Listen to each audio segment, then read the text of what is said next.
السلام عليكم ورحمة الله وبركاته. الحمد لله رب العالمين، والعاقبة للمتقين، والصلاة والسلام على أشرف الأنبياء والمرسلين وعلى آله وأصحابه أجمعين. الحمد لله.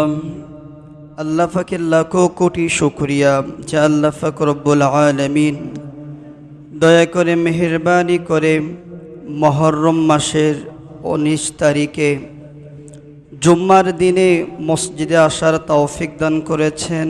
এই জন্য আমরা অন্তরের অন্তঃস্থল থেকে বলি আলহামদুলিল্লাহ। মুহররম মাস আরবি মাসের শুরুর মাস। আমরা মুসলিম, আমাদের সম্পর্কটা সাধারণভাবে আরবির সাথে থাকা দরকার ছিল, কিন্তু অনেক মুসলমান জানে না যে মুহররম মাস চলছে এবং মুহররম মাস যে আরবি মাসের প্রথম মাস। সবাই ইংলিশের খবর রাখে, বাংলার খবর রাখে, কিন্তু আরবি মাসের গণনার বিষয়ে আমরা আমরা দুর্বল। একটু চিন্তা করে দেখেন, মুসলিম কেন আরবির সাথে সম্পর্ক রাখবে? এই জন্য রাখবে কেননা ইবাদত বন্দেগীর সম্পর্ক আরবি মাসের সাথে।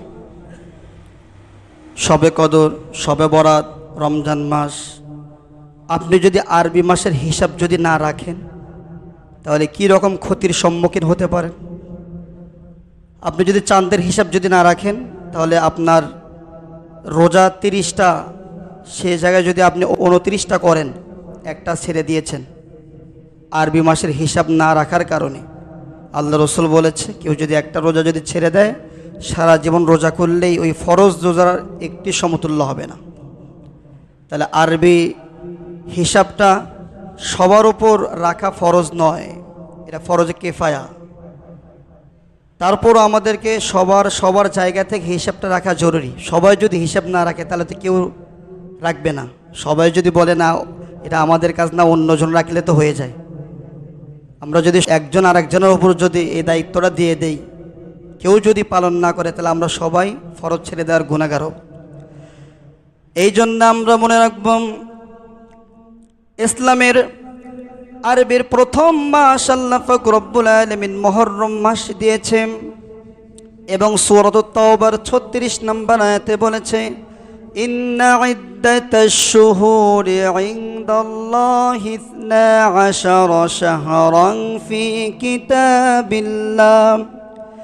في كتاب الله يوم خلق السماوات والأرض منها 4 حرم ذلك الدين القيم فلا تظلموا فيهن أنفسكم وقاتلوا المشركين كافة كما يقاتلونكم كافة واعلموا أن الله مع المتقين. আল্লাহ পাক রব্বুল আলামিন সূরাতুল বাকারার এই 36 নম্বর আয়াত বলে আমাদেরকে যে মেসেজটা দিতে চাচ্ছে, রব্বুল আলামিন পৃথিবীর সৃষ্টির দিন থেকে শুরু করে আরবি মাসের গণনা করেছে 12 মাস হিসাবে, এবং এই 12 মাসের মধ্যে আল্লাহ পাক রব্বুল আলামিন 4টি মাস সম্মানিত করেছে। এই 4টির মধ্যে মুহররম মাসকে আল্লাহ তাআলা প্রাধান্য দিয়েছে। তাহলে একটু চিন্তা করেন, রমজান মাস তো আছেই, রমজান মাসের পরে আল্লাহ তাআলা 4টি মাসকে সম্মানিত করেছে, জিলকদ, জিলহজ, মুহররম, রজব। এই 4টি মাসের মধ্যে আবার 3 মাসের থেকে মুহররম মাসকে সম্মানিত করেছে। মুহররম মাস যেহেতু সম্মানিত, তাহলে সম্মানিত জিনিসকে দেখে সম্মান করা প্রত্যেকটা মুসলমানের উচিত। কথা বলেন ঠিক কিনা? মুহররম মাসের কয়েকটা অর্থ আছে, তার মধ্যে একটি অর্থ হচ্ছে মুহররম মাস আল্লাহ তাআলার নিষেধাজ্ঞা জিনিস থেকে বেঁচে থাকার মাস এবং সম্মানিত মাস হিসাবে এই মাসগুলোতে তোমরা বেশি বেশি আল্লাহ তাআলার ইবাদত বন্দেগী করো। ইবাদত বন্দেগী তো সে করতে পারবে যে ব্যক্তি তাকওয়াবান, যে ব্যক্তি ঈমানওয়ালা, যে ব্যক্তি তাওহীদওয়ালা। আমরা তো অনেকেই 20-30 বছর ধরে নামাজ পড়ি, কিন্তু কাউকে যদি জিজ্ঞাসা করা হয় তাওহীদ এর অর্থ কী, সে মনে হয় আসমান থেকে পড়বে। অনেক কঠিন প্রশ্ন করা হয়েছে, এরকম চিন্তাভাবনা আমাদের মধ্যে আছে। এই জন্য মুসলমান সর্ব অবস্থায় চোখ কান খোলা রাখতে হবে, আমাদের ঈমান যেন আমাদের কাছ থেকে চলে না যায়। আল্লাহ রসুল যা দিক নির্দেশনা আমাদেরকে দিয়েছে তা পুঙ্খানুপুঙ্খ আমাদেরকে মানতে হবে। আল্লাহ যদি তৌফিক দান করে তাওহীদ সম্পর্কে এবং আল্লাহ তাআলার অস্তিত্ব সম্পর্কে কিছু আলোচনা যেন আল্লাহ তাআলা আমাকে করার তৌফিক দান করে, সকলেই বলে আল্লাহুম্মা আমিন। তাওহীদের অনেক অর্থ আছে, তার মধ্যে 4টি প্রকার আমরা আজকে জেনে যাব। 1 নাম্বার, আল্লাহ একমাত্র ইলাহ, এই বিশ্বাসটা আমাদেরকে করতে হবে। একমাত্র ইলাহকে আল্লাহ, আমাদের স্রষ্টা একমাত্র আল্লাহ, এই বিশ্বাসটা আমাদের করতে হবে। এর মধ্যে যদি কোনো ত্রুটি থাকে তাহলে বুঝতে হবে আমাদের ঈমান নেই। আল্লাহ রসুলের হাদিস, قال رسول الله صلى الله عليه وسلم من مات وهو يعلم أنه لا إله إلا الله دخل الجنة। আল্লাহ রসুল বলেন, যে ব্যক্তি এই শিক্ষার উপর দুনিয়া থেকে বিদায় নিল, আল্লাহ পাক রব্বুল আলামিন আমাদের স্রষ্টা, আমি আল্লাহর বান্দা, এই শিক্ষা নিয়ে, এই জ্ঞান নিয়ে যে ব্যক্তি দুনিয়া থেকে বিদায় নিয়ে অন্ধকার কবরবাসী হইল, আল্লাহ রাসূল বলেন দাখালাল জান্নাহ, সে ব্যক্তি জান্নাতে প্রবেশ করবে। তাহলে আমরা সর্ব অবস্থায় আমাদের মাথার মধ্যে যে বিষয়টা রাখবো, আমাদের স্রষ্টা আল্লাহ। 2 নাম্বার মনে রাখতে হবে আল্লাহ রাসূল তার নবী হিসাবে হযরত মুহাম্মদ সাল্লাল্লাহু আলাইহি ওয়াসাল্লামকে পাঠিয়েছে। এই 2টা জিনিস যদি আমরা মনে রাখতে পারি, আল্লাহকে মনে রাখা মানে কোরআনকে মানা, আল্লাহকে অনুসরণ করা মানে কোরআনকে মানা, আল্লাহ রাসূলকে অনুসরণ করা মানে আল্লাহ রাসূলের হাদিসকে মানা। এই 2টা বিষয়ে যদি আমরা দুনিয়াতে প্রাধান্য দেই, আল্লাহ পাক রব্বুল আলামিন বলেন ফাইনাল জান্নাতা হিয়াল মাওয়া, অতঃপর সে মৃত্যু হওয়ার সঙ্গে সঙ্গে নিশ্চয় জান্নাতে প্রবেশ করবে। সুবহানাল্লাহ। তাহলে 1 নাম্বার আমরা কি শিক্ষাটা পাচ্ছি, যে একমাত্র ইলাকে আল্লাহ। এই শিক্ষাটা আমাদেরকে অন্তরের মধ্যে সর্ব অবস্থায় রাখতে হবে। কেননা ইহুদিরা, খ্রিস্টানরা তারা অনেক ইলাতে বিশ্বাসী, তারা কাফের গোষ্ঠী, এই জন্য তারা মুসলিম হতে পারে না। একটু চিন্তা করুন তো, তাদের ইলার নামগুলোর মধ্যে তো ভেজাল। তারা কয়েকজন ইলাকে মানে, তাদের যে ইলাকে তারা মানে সে ইলা নিজের কাজ নিজে করতে পারে না, নিজের সমস্যা সমাধান করতে পারে না, সে আরেকজনের সমস্যা কিভাবে সমাধান করবে? যেমন খ্রিস্টানরা তারা ইলাদের নাম দিয়েছে কি গড, কি দিয়েছে? গড। আচ্ছা, গডকে যদি আপনি উল্টা করে যদি বলেন তাহলে কি হবে? ডগ। কি হবে? ডগ মানে কি? কুকুর। আপনি যদি একটু চিন্তা করেন, তাদের ইলাদের নাম যদি একটু খেয়াল করেন, তারা যে সঠিক পথ থেকে তারা যে ভুল পথে আছে, এটার জন্য আপনাকে একটু চিন্তা ভাবনা করে দেখতে হবে। আপনি চিন্তা ভাবনা করলেই একটু খেয়াল করে দেখবেন, এই আসমান এবং জমিনের মধ্যে যা কিছু আছে, যদি এক ইলা ছাড়া যদি অন্য ইলা থাকতো তাহলে আসমান জমিন ধ্বংস হয়ে যেত। সেটাও আল্লাহ তাআলা কোরআনে বলেছে, সূরাতুল আম্বিয়ার 22 নম্বর আয়াত। আল্লাহ পাক রব্বুল আলামিন বলেন লাউ কানা ফীহিমা আলিহাতুন ইল্লাল্লাহু লাফাসাদাতা। আল্লাহু আকবার। আল্লাহ বলেন এই দুনিয়ার জমিনে এক ইলা ছাড়া যদি আর কোনো ইলা থাকতো তাহলে দুই ইলার মধ্যে ঝগড়া ফাসাদ লেগে যেত। এক ইলা বলতো আজকে সূর্য উঠবে 6টা বাজে, আর এক ইলা বলতো আজকে সূর্য উঠবে 6:30 বাজে, এক ইলা বলতো আজকে সূর্য ডুববে 6:30 বাজে, আর এক ইলা বলতো আজকে সূর্য ডুববে 6:40। এইভাবে এক ইলা আর এক ইলার সাথে ঝগড়া ফাসাদ করে তারা নিজেরাই ধ্বংস হয়ে যেত। কথা বলেন ঠিক কিনা? এই জন্য আমরা মনে রাখব, পবিত্র কালামুল্লাহকে খেয়াল করব, নিজের মন গড়া চলবো না। তাওহীদের যে 1 নাম্বার আপনাদেরকে বললাম, 1 নাম্বার এক ইলাকে আমরা বিশ্বাস করব। এবং আল্লাহ তাআলা পবিত্র কালামুল্লাহকে 3 ভাগে ভাগ করেছে। কয় ভাগে? তাওহীদ, রিসালাত, আখিরাত। এবং তাওহীদকে আল্লাহ পাক রব্বুল আলামিন সংক্ষিপ্তভাবে সূরাতুল ইখলাসের মধ্যে ঢুকিয়ে দিয়েছে।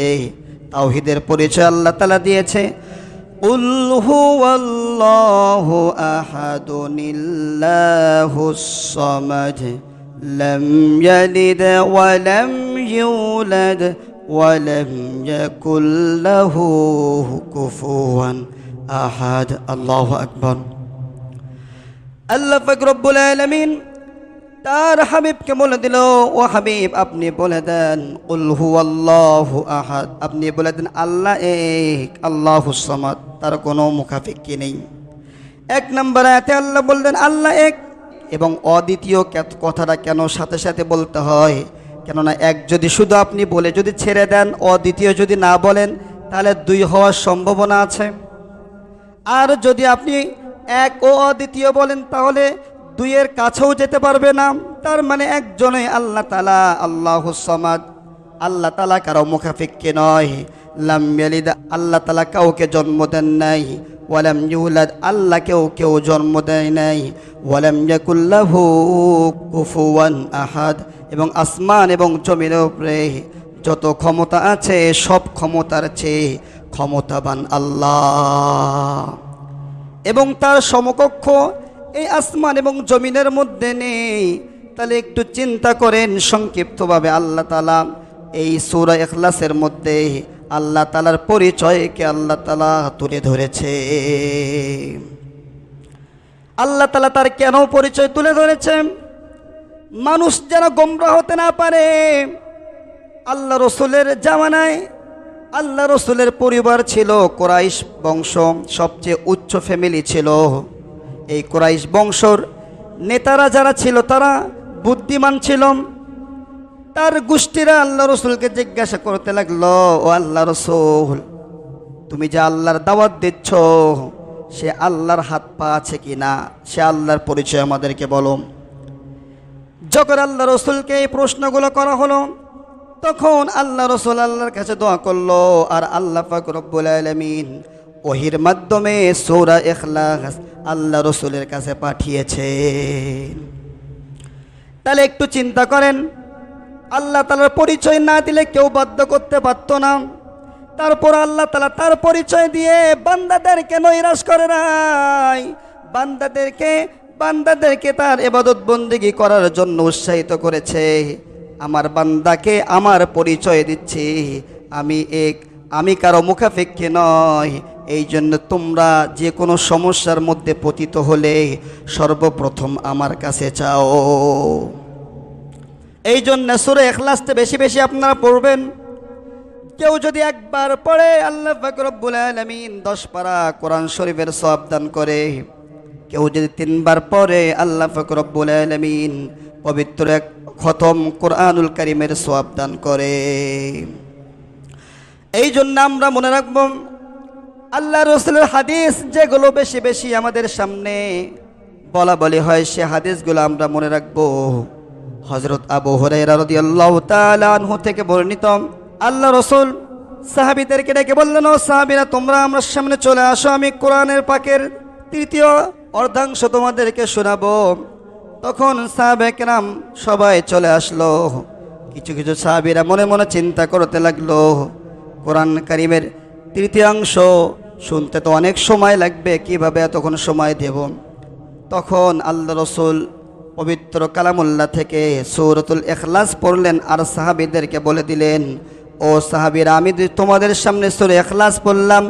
এই ইখলাস একবার পড়ার কারণে আল্লাহ পাক রব্বুল আলামিন আমার আমলনামায় 10 পারা কোরআন শরীফের সওয়াব দান করেছে।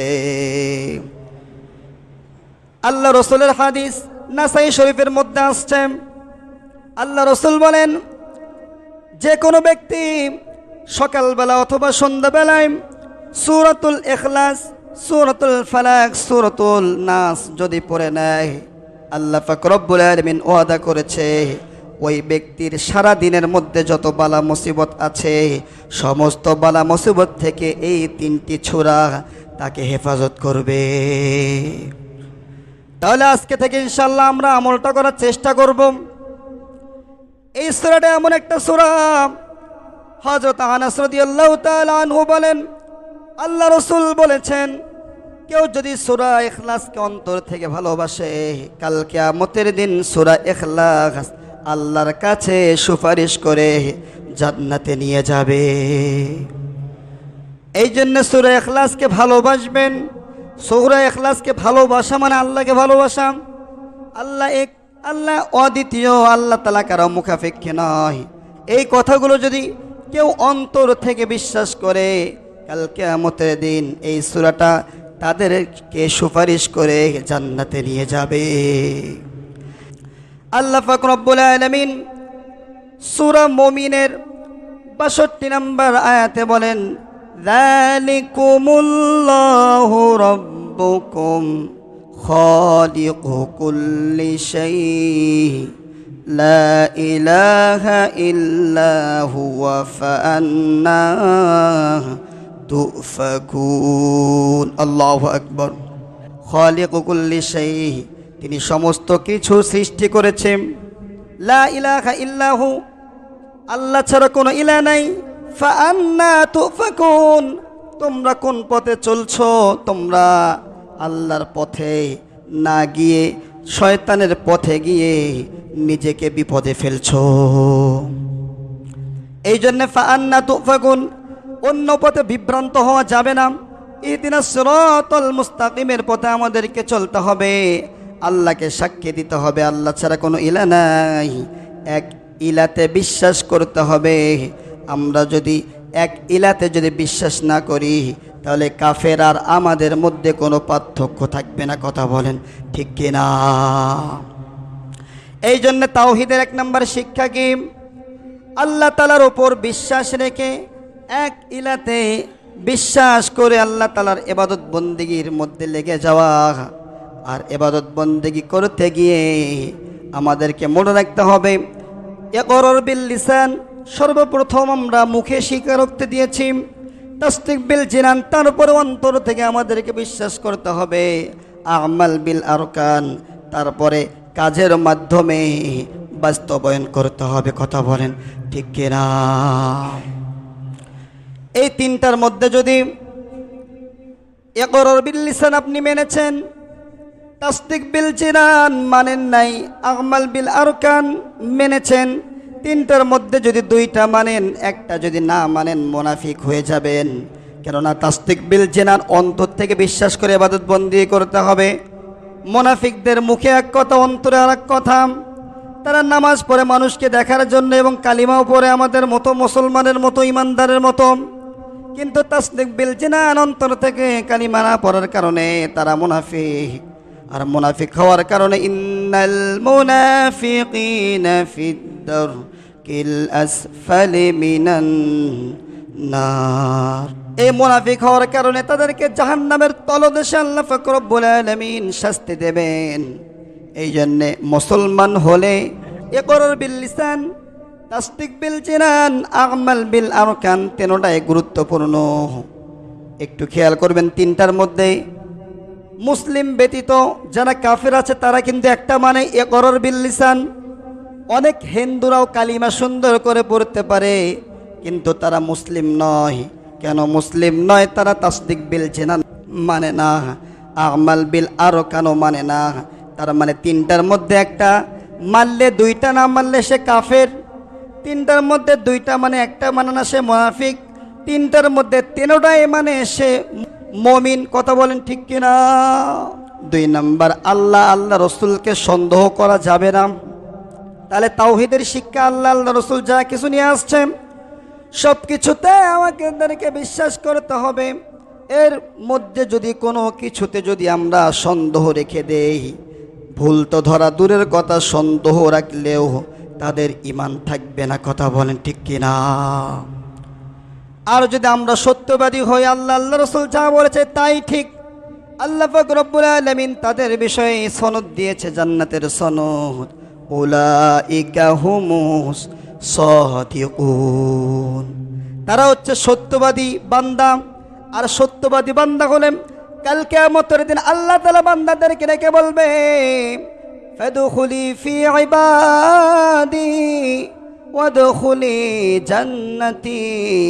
বান্দাদেরকে ডেকে জান্নাতের কাতারে অন্তর্ভুক্ত করে আল্লাহ পাক রব্বুল আলামিন তাদেরকে ডেকে ডেকে জান্নাত দান করবে। সুবহানাল্লাহ। এই জন্য আমরা 2 নম্বরে মনে রাখব, আল্লাহ রসুলকে সন্দেহ করা যাবে না। 3 নাম্বার, মুখে ও অন্তরে বিশ্বাস করতে হবে। মুখে অন্তরে বিশ্বাস করতে হবে। যে কথাটা বললাম, আমাদের মুখে কোরআন হাদিস থাকবে, আল্লাহ রসুলের কথা থাকবে এবং অন্তরেও থাকতে হবে। তারপরে যে বিষয়টা আমাল বিল আরকান, প্র্যাকটিক্যালভাবে আমাদেরকে ইবাদত বন্দেগী করতে হবে। কথা বলেন ঠিক কিনা? আল্লাহ পাক রব্বুল আলামিন সূরাতুল কাফের মধ্যে বলেন, ইন্নাল্লাযীনা আমানু ওয়া আমিলুস সালিহাতি কানাত লাহুম জান্নাতুল ফিরদাউসি নুজুলা। আল্লাহু আকবার। আল্লাহ পাক রব্বুল আলামিন বলেন, ইন্নাল্লাযীনা আমানু, যারা ঈমান আনবে, শুধু ঈমান আনলে হবে না, ওয়া আমিলুস সালিহাত, আমলে সালেহ করতে হবে। আর আমলে সালেহ কিভাবে করবে? তাসদিক বিল জিনান, অন্তর থেকে করতে হবে। অন্তর থেকে যদি করতে পারে, কানাত লাহুম জান্নাতুল ফিরদাউসি নুজুলা। আল্লাহু আকবার। অন্তর থেকে যদি করতে পারে তাহলে তাদের জন্যই রয়েছে জান্নাতুল ফিরদাউস। আর জান্নাতুল ফিরদাউস কি সুখের জায়গা না দুঃখের জায়গা? জান্নাতের সবচেয়ে উচ্চ জায়গা, উচ্চ জান্নাত হল জান্নাতুল ফিরদাউস। এই জন্য আমরা সকলে জান্নাতুল ফিরদাউসের আশা করে ইবাদত বন্দি করতে হবে। বর্তমান আকাবিররা বলছে, একটা মানুষ ততক্ষণ পর্যন্ত ইসলামের উপর থাকতে পারবে না যতক্ষণ পর্যন্ত সে তার মাথার মধ্যে এই জিনিসটা আনবে না যে জান্নাত আছে, জাহান্নাম আছে। জান্নাতের লোভে লোভে আমাকে ইবাদত বন্দি করতে হবে, এই বিষয়টা যতক্ষণ সে আনতে পারবে না ততক্ষণ সে ইবাদতের মজা পাবে না। এবং আল্লাহ তাআলা জাহান্নাম সৃষ্টি করেছে, জাহান্নামে আল্লাহ তাআলা ভয়ানক শাস্তি রেখেছে। সেই জাহান্নামের কষ্টদায়ক শাস্তি আমি ভোগ করতে পারবো না।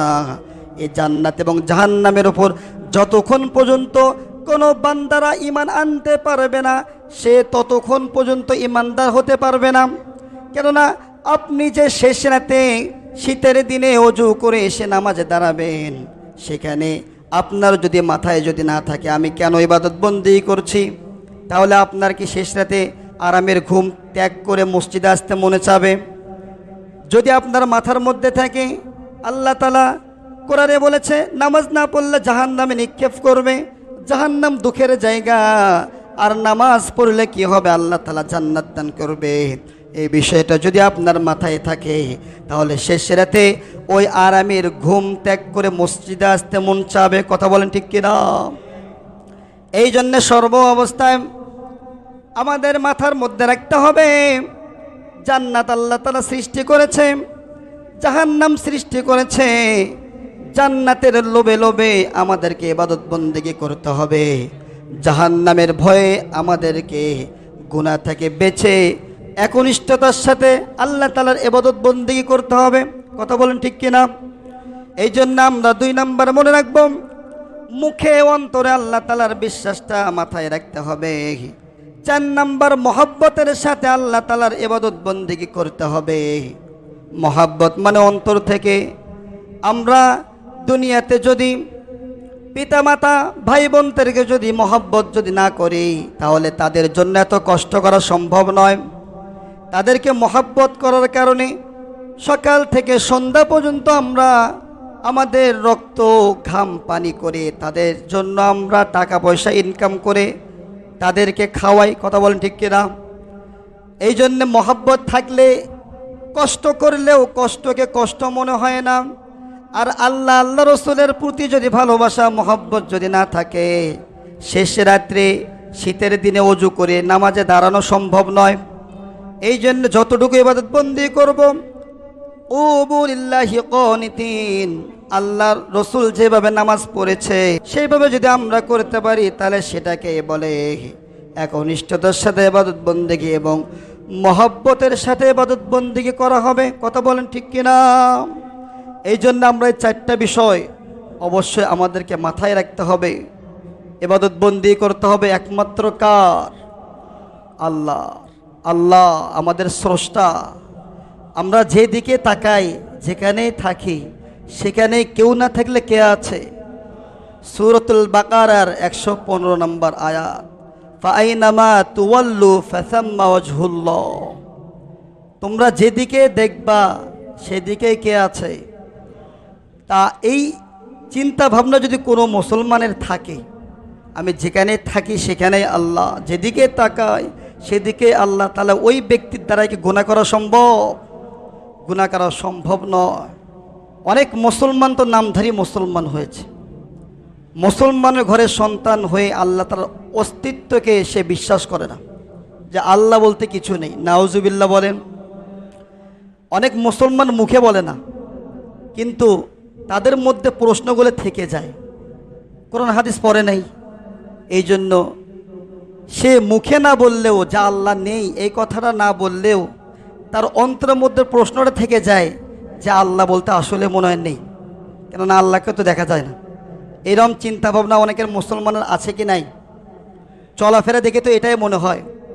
আল্লাহ যদি থাকে, সেই জিনিসটা যদি মাথায় রাখতে পারে, যদি অন্তর থেকে বিশ্বাস করতে পারে, তাহলে কিছু কিছু গুনাহ আছে লিমিট ক্রস করা গুনাহ, কমসে কম সেই গুনাহগুলো সে করতে পারত না। কথা বলেন ঠিক কিনা? এই জন্যে ইমাম আবু হানিফা রাহিমাহুল্লাহ তাআলাকে একজন নাস্তিক জিজ্ঞাসা করেছিল, আল্লাহ বলতে কিছু নেই। তখন ইমাম আবু হানিফা রাহিমাহুল্লাহ তাআলা তার প্রশ্নের জবাব দেওয়ার জন্য তাকে বললেন, অমুক দিন অমুক সময় অমুক ময়দানে আল্লাহ যে আছে তার পরিচয় আমি দেব ইনশাআল্লাহ। নাস্তিক বললেন, ঠিক আছে, আমিও প্রস্তুত আছি। কিভাবে? তোমার আল্লাহর পরিচয় আমাকে দাও। আল্লাহ যে আছে এটা বিশ্বাস আমাকে করাতে হবে, তাহলে আমি মুসলমান হব, না হলে তোমার শাস্তি আছে। এরকম শর্ত যখন ইমাম আবু হানিফা রাহিমাহুল্লাহ তাআলাকে দেওয়া হলো, ইমাম আবু হানিফা রাহিমাহুল্লাহ তাআলা সময় দিলেন। আপনারা মনে করেন আগামীকাল জোহরের পরে ঈদগাহ ময়দানে 3টার সময় উপস্থিত থাকবেন, এরকম সময় তাকে একটা দেওয়া হলো। যেই দিন সময় দেওয়া হয়েছে ওই দিনে 3টা বেজেছে, কিন্তু ইমাম আবু হানিফা রাহিমাহুল্লাহ তাআলা ওই জায়গায় যাননি। তখন নাস্তিক মনে মনে চিন্তা করলো, কার সাথে প্রতিযোগিতা করার জন্য আমি বসছি?